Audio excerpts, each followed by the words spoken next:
Here is how to use Pixel's title feature. If you have a video idea, but you don't have a title, you can create one with the title feature. To first start, make sure you have the title feature selected. There's going to be a prompt box right here so you can describe exactly what it is that you want. For this example, for my video idea, I just want to do a full history of World War II. I can now press generate and I can also select my batch size. For this example, I'll just be doing 3. Our titles are now done. There's several different things we can do with them. The first is going to be copying the title. This is very easy if you want to take it somewhere else. Another thing you can do is reusing it in prompt. I'll show you guys what that looks like now. As you can see, it's now in the prompt box. I can also enhance this prompt if I'd like using this button right here. And as you can see, the prompt is now much better.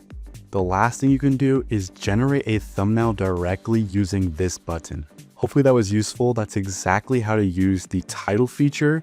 As always, create a support ticket if you need any help because we'd love to help you out.